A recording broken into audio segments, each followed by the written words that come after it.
네, 두 번째 시간입니다. 우리 인간 행동과 인간 발달에 대해서 같이 함께 학습해 보도록 하겠습니다.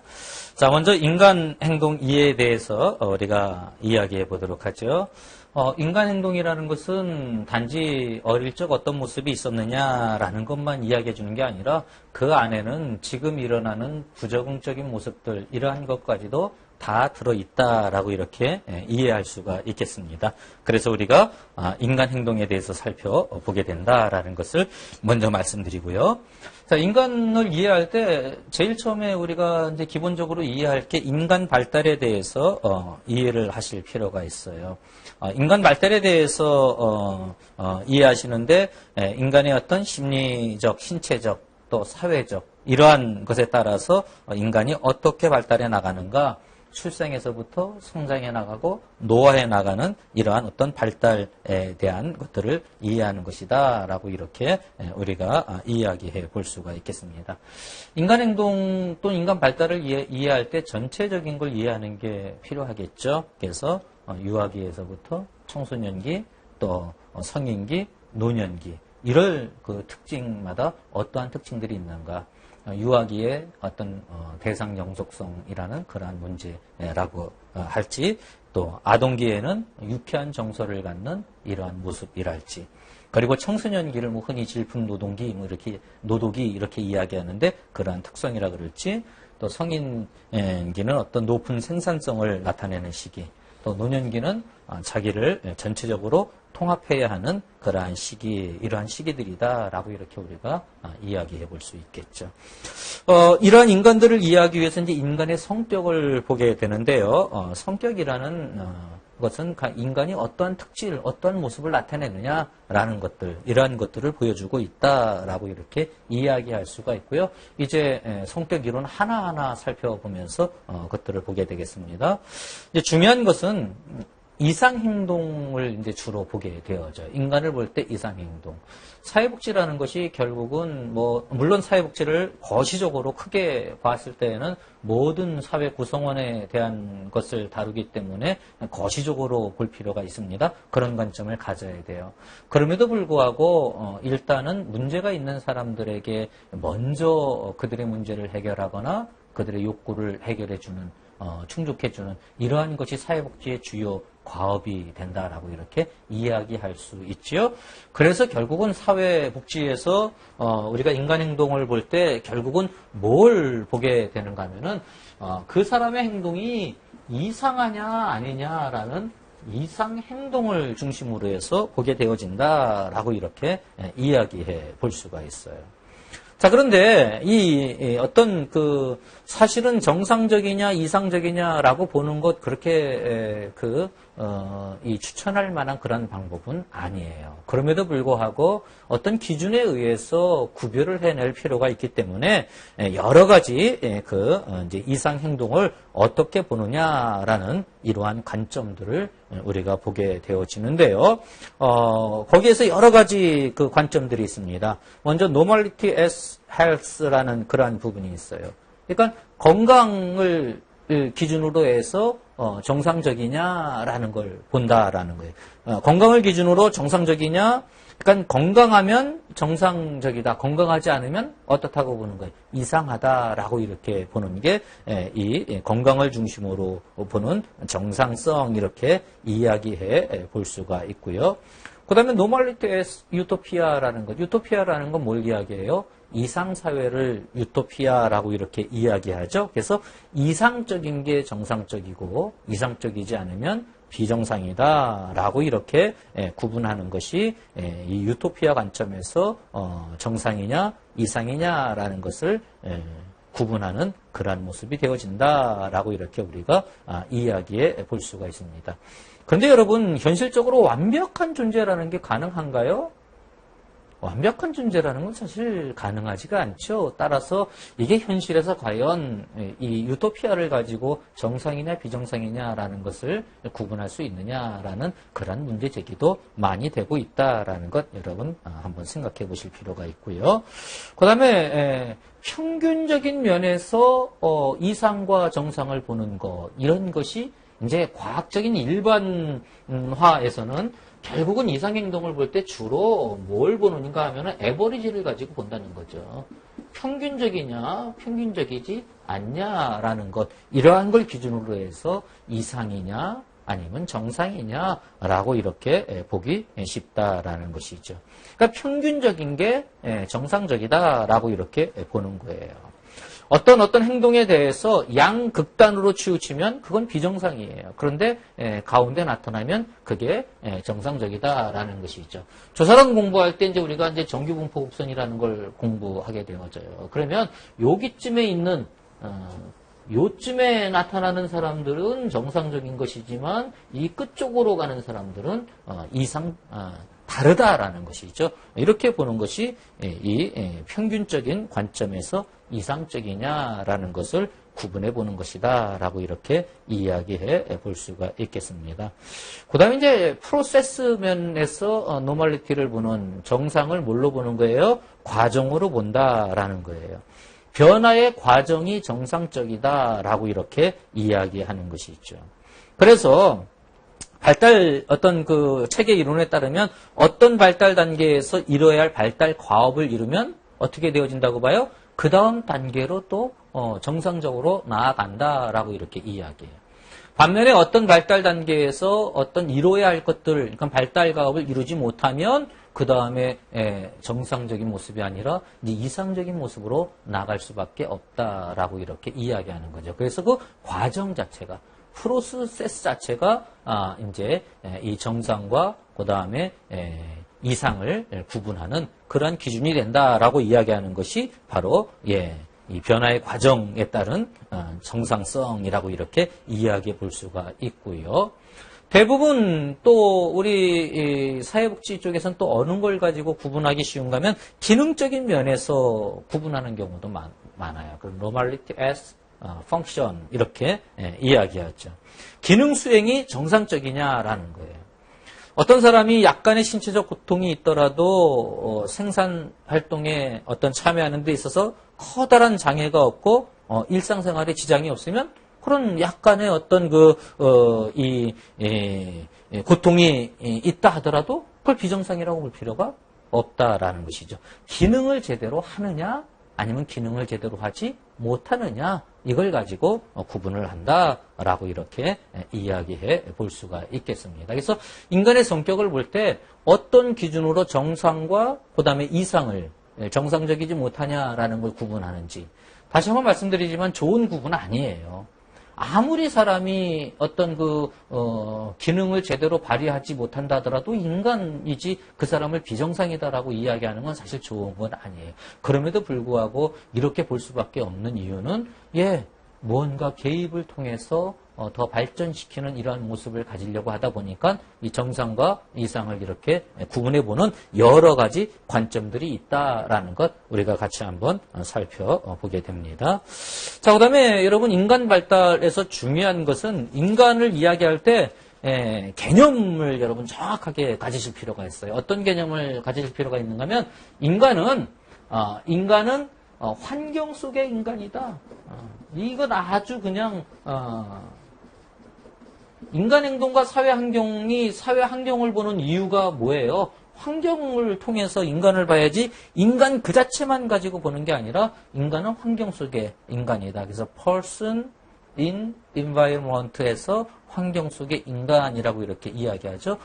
발달에 대해서 인간 이해에 있어서 환경 속의 인간이라는 관점에서 본다라는 것. 이건 여러분 굉장히 중요한 그러한 관점이다라는 것 여러분 기억해 두시고 그 전반적인 내용들은 이렇게 보시면 되고요. 환경 속의 인간을 본다라는 건 결국 어떤 특징이에요? 인간의 성격 그거 하나만 보는 게 아니라 뭘 보겠다는 거예요? 인간을 전체적으로 보겠다라는 거죠. 그래서 전체적인 인간을 보는 것 이것이 환경 속의 인간 개념이다라는 것 여러분 분명하게 정리해 두실 필요가 있겠습니다. 자, 그러면 인간 발달에 대해서 우리가 한번 이해를 하는데요. 인간 발달에 대해서 중요한 관점이 있어요. 어떤 관점이 있는가 하면 이 발달에 대한 개념을 여러분 잘 이해하셔야 된다라는 거죠. 발달에 대한 개념을 이해하기 위해서는 발달과 비슷한 성격을 갖는 그러한 것까지 함께 비교해서 우리가 이해할 필요가 있겠다라고 이렇게 말씀드릴 수가 있겠습니다. 그래서 발달에 있어서 우리가 비교할 때 개념들을 한번 정리해 두실 필요가 있어요. 먼저 발달이라는 것을 우리가 볼 수가 있고요. 자, 발달이라는 걸 본다면 또 뭘 볼 필요가 있는가 하면은 성장이라는 걸 볼 수가 있어요. 성장이라는 걸 볼 수가 있고요. 그 다음엔 성숙이라는 걸 볼 필요가 있습니다. 그리고 맨 마지막에는 훈련이라는 것. 전부 다 이 네 가지는 결국 인간이 어떤 그 변화해 나가는 그러한 모습들을 전부 다 이야기하고 있어요. 그런데 이 네 가지를 정확하게 구분할 필요가 있어요. 먼저 발달은 무엇을 이야기하는가 하면은 발달은 전체적인 걸 이야기합니다. 그래서 전체적인 걸 이야기한다. 어떤 체계적인 변화를 이야기한다. 총체적인 변화를 이야기한다? 그럼 그건 인간 발달이에요. 인간 발달이 단계가 노년부터, 유아기부터 노년까지 전체를 보고 있잖아요. 그래서 인간 발달 하면은, 전체적인 걸 본다라고 이렇게 이야기해 볼 수가 있겠어요. 그 다음에 이제 성장이라는 것. 성장은 뭘 여러분, 아예 개념을 이야기할 때 뭘로 개념을 잡는가 하면, 사이즈 업이다. 여기에다가 관심을 가지시기 바래요. 성장은 사이즈업이다. 그럼 사이즈업이라는 건 뭘 이야기해요? 신체가 사이즈업돼 나가는 것, 크기가 사이즈업돼 나가는 것, 체중이 사이즈업돼 나가는 것, 결국 어디에 대한 그러한 이야기가 되겠어요? 그렇죠. 신체, 근력, 그 다음에 인지, 신체적인 부분에 극한해서 이야기할 때는 뭐다? 발달이 아니라 그거에 국한해서 볼 때는 성장이다라고 이렇게 우리가 이해할 필요가 있다라는 거죠. 자, 그 다음에 성숙이라는 거의 핵심 포인트는 뭔가 하면은 유전적 기제다. 이거를 잘 구분해 두실 필요가 있어요. 어떤 경험이나 훈련과 관계없는 거예요. 유전이라는 거는 태어날 때부터 받는 게 유전이잖아요. 경험이나 훈련과 관계없이 어떤 그 자기의 유전적 기제에 의해서 변화되어져 나가는 것, 이게 성숙이다. 그래서 이걸 다른 표로 이야기하면 생물학적 변화다. 이렇게 우리가 이해해 보면 되겠습니다. 어쨌든 포인트는 유전적 기제이다라는 거예요. 자, 그러면 훈련이라는 건 굉장히 쉬워요. 뭐가 들어가면 훈련이에요? 연습이 들어가면, 교육이 들어가면, 이러한 것들이 들어가면 훈련이에요. 자, 중요한 건 이 발달이라는 개념은 총체적으로 보기 때문에 여기에는 신체적인 것도 포함이 되고 또 모두 포함되어 성숙도 포함되어지는 게 발달 개념이다라고 이렇게 이해해 두실 필요가 있다라는 거예요. 그래서 1급 시험 나올 때 어떤 식으로 문제가 출제되어지는가 하면 이러한 특성을 나타내면서 이 중에 발달이 무엇이냐라고 이렇게 나오는 경우가 있어요. 그러면 여러분 말이 다 비슷비슷해요. 이거 다 발달과 관계되어져 있는데 변화되어져 나가는 걸 이야기하는데 그런데 여러분 이야기가 사이즈업의 포인트가 있으면 그건 발달이 아니라 뭐예요? 성장이에요. 유전적인 거에 포인트가 있으면 그건 뭐예요? 성숙이에요. 교육과 훈련 이런 걸 이야기하면 훈련을 이야기하고 있는 거예요. 또 학습, 이걸 학습으로 했네요. 학습 마찬가지입니다. 그런데 신체적인 성숙, 어떤 성장과 유전적인 거에 의한 생물학적인 어떤 성숙 이런 걸 같이 해서 총체적인 어떤 변화를 이야기한다? 그럼 그게 뭐예요? 그게 발달이에요. 그래서 발달을 따로 보는 것보다 이렇게 네 가지의 개념으로 각각의 포인트를 여러분 기억해 두셔야 문제를 풀 수가 있고요. 인간 발달에 대한 이해를 그렇게 종합적으로 우리가 이해할 필요가 있겠다라는 것을 말씀드리겠습니다. 자, 그러면 인간이 발달해 나가는 것이 어떤 특성이 있는지 이건 굉장히 쉽죠. 첫째는요. 전 생애적인 발전이다라는 것. 여러분 인간 발달 단계 이야기할 때 지금 뭐라고 이야기해요? 유아기부터 노년기까지 이렇게 이야기하잖아요. 전 생애를 통틀어서 이야기하고 있잖아요. 지금 사회복지에 관심은 전 생애기적 어떤 그 맞춤형 복지라는 쪽으로 나가고 있잖아요. 예, 인간의 발달은 전 생애적이다라고 이렇게 이야기할 수가 있겠습니다. 어느 한 시점에서의 발달만이 중요하다라고 이야기할 수가 없어요. 각 발달 단계가 다 중요해요. 그리고 각 발달 단계마다 다 과업이 정해져 있다라는 거죠. 자, 발달의 두 번째 특징은요. 발달에는 결정적인 시기가 있다라는 거예요. 자, 인간의 발달을 이야기할 때 결정적인 시기가 있습니다. 어떤 발달은 그 시기에 발달하게 되어진다라는 거예요. 그 시기에 그것이 발달하지 않으면 그 다음에 발달하기가 어렵습니다. 그래서 결정적인 시기가 있다. 그래서 발달에는 적기성이 있다. 적기성이 있다라는 거는 결정적인 그러한 시기가 있다라고 이렇게 이야기하는 거죠. 그래서 각 단계마다 이루어야 할 발달 가업을 이루어 나가야 한다라고 이렇게 이야기하는 거예요. 결정적인 시기가 있다라는 것, 이게 발달의 특징 중에 하나고요. 그 다음에 발달은 일정한 방향성이 있다라는 건 여러분 기억하셔야 돼요. 일정한 방향성은요, 그냥 눈으로 보기 쉽게 표로 제시했는데요. 그렇습니다. 상부에서 하부로 발전해 나가요. 깐난 아기를 보세요. 깐난 아기를 보면 구조적으로 봤을 때 어때요? 머리반, 몸반이에요. 그렇게 머리가 커요. 쉽게 말하면 상부가 발달되어져 있어요. 그러다가 점점 자라가면서 어떻게 되어집니까? 상등신, 사등신 이렇게 되어져 가서 이제 8등신 되면 가장 미인이라고 이야기하나요? 그게 뭐예요? 이 전체를 구성할 때 8단 구분은 나눠진다는 거잖아요. 그래서 머리에서부터 하부로 발전해 나간다. 이렇게 이야기할 수가 있고요. 중심 부위에서 말초 부위로 발전해 나간다라는 걸 여러분 볼 수가 있습니다. 다시 말해서 갓 태어났을 때에는 중심의 모든 게 다 자리 잡고 있어요. 그러고 있다가 이제 이 말초 쪽으로 점점 더 세분화되어져 나가는 모습으로 발달해 나간다. 이렇게 이야기할 수가 있고요. 운동의 발달은요, 전체 운동에서 특수 운동으로 발달해 나간다라고 이야기할 수가 있어요. 갓난 아기를 생각하면 아주 쉬운 문제들이에요. 갓난 아기를 보세요. 갓난 아기 어때요? 사지를 막 움직이잖아요. 전체 운동이에요.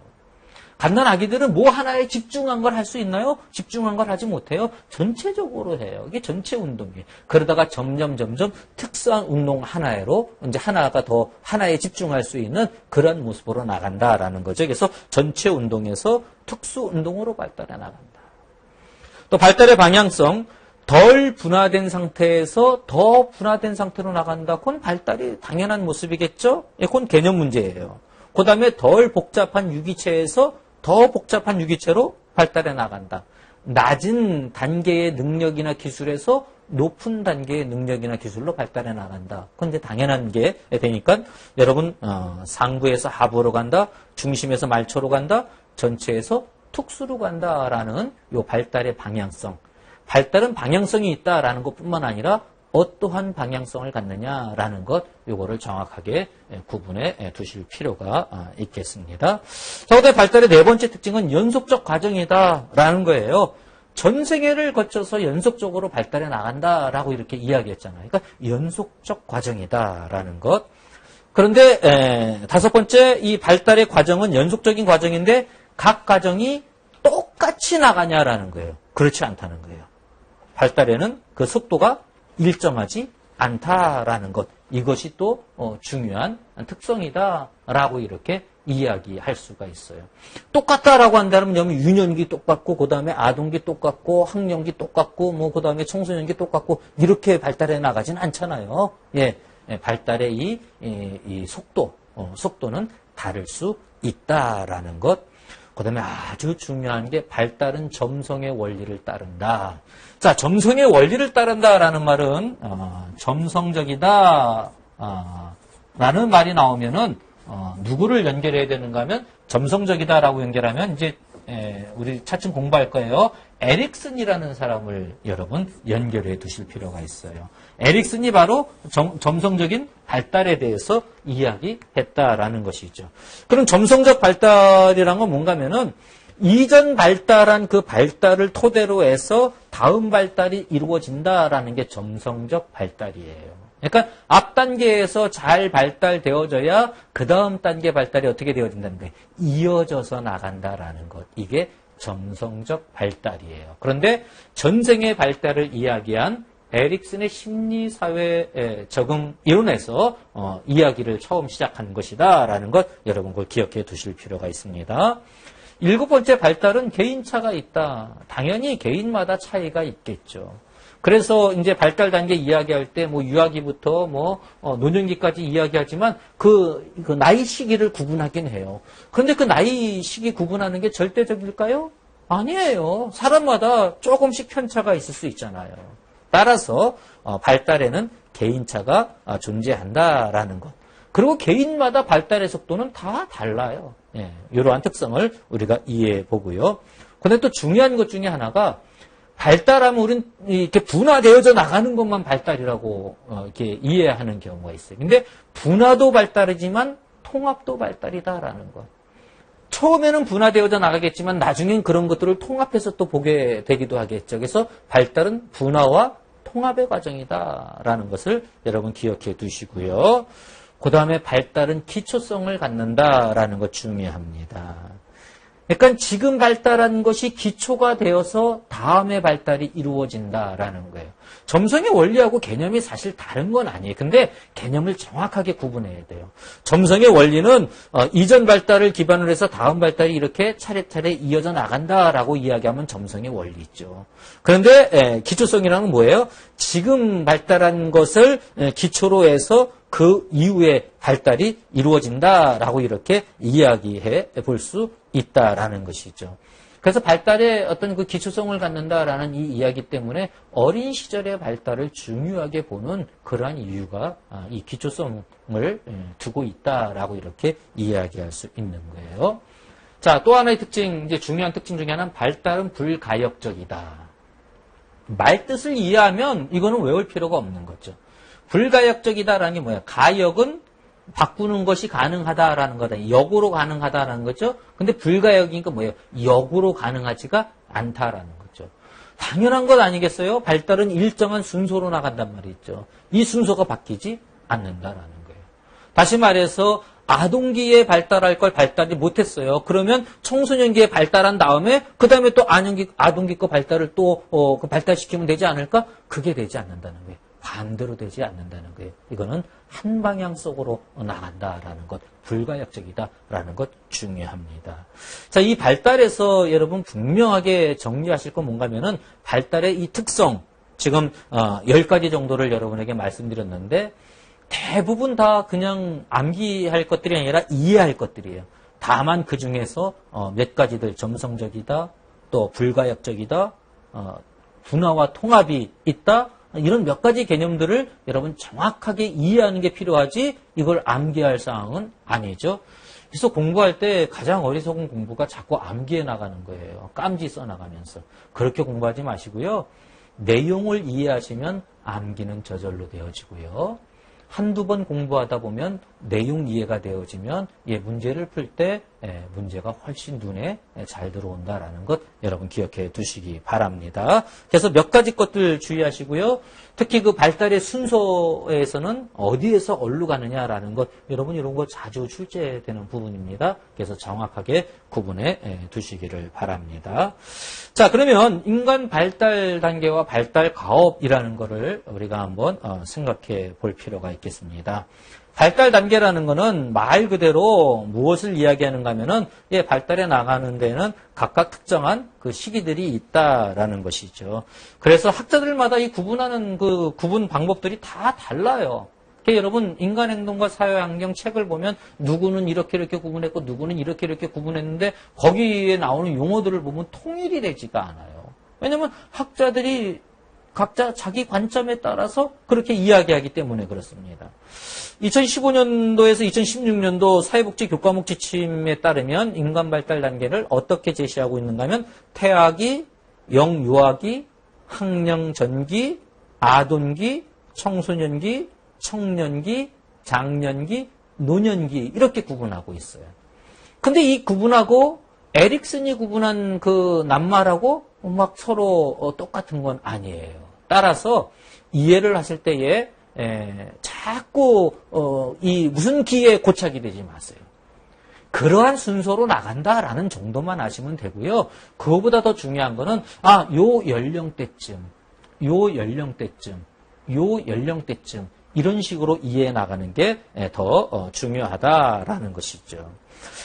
그리고 이제 또 하나 중요한 것은 발달 시기마다 뭐가 있다? 그 시기에 맞는 발달 과업이 있다라는 것. 이거 아주 중요한 개념이에요. 그래서 여러분 발달 시기마다 발달 과업이 있다라는 것 잘 구분해 두시기 바랍니다. 자, 태내기, 영유아기, 학령전기, 아동기, 청소년기, 청년기, 장년기, 노년기 이렇게 하면서 그 발달 과업들을 쭉 정리해 뒀습니다. 요것들은 여러분 조금 이해하고 있을 필요가 있어요. 그런데 억지로 암기하려고 하지 마시고요. 그 옆쪽에 있는 에릭슨의 심리사회적 발달 단계, 우리가 이제 성격 이론 부분에 가서 어떤 정신분석 이론 다룰 때에 에릭슨의 심리사회 이론이라는 걸 이제 다루게 되는데 그때 또 나오게 됩니다. 하지만 여러분 아예 암기하고 넘어가시면 이 부분은 아예 암기하고 넘어가시는 게 사회복지 전체 인행사뿐만 아니라 실천론, 기술론 이런 것들을 또는 이제 지역사회복지론 이런 것들을 풀 때까지도 연결되어진다라고 이렇게 생각하시면 되고요. 아예 그렇게 이해해 두시면 좋겠어요. 그래서 유아기는 0에서 2세 때인데 어떤 발달 과업을 갖는다? 신뢰대 불신이라는 것. 그 다음에 초기 아동기는 2에서 4세인데 자율성 대 수치심이라는 것. 그 다음에 학령정기는 학령정기라는 것은 학교 다니기 전이란 얘기예요. 학령정기는 4에서 6세인데 주도성 대 죄의식이라는 발달과 그 다음에 학령기, 학교 다니는 시기, 보통 초등학교를 이야기하는 거죠. 이때는 근면성 대 열등감을. 그 다음에 청소년기에는 자정체성 대 정체성 혼란을.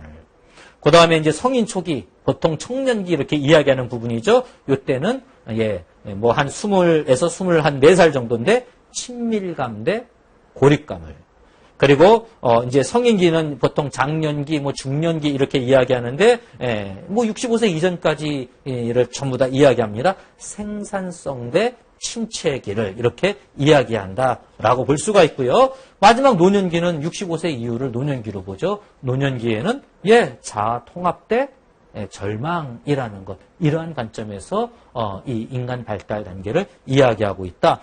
이 에릭슨의 심리사회적 발달 단계 요것만큼은 아예 여러분 조금 암기해 두시면요 앞으로 공부하는 데도 편하다라는 것 기억해 두시기 바랍니다. 발달에 대한 정확한 관점, 그 다음에 발달과 관련된 다른 용어들과 어떤 차이점이 있는지 이런 거에 대해서 다시 한번 정리해 두시면 시험을 푸는데 굉장히 도움이 된다라는 것 기억해 두시기 바랍니다.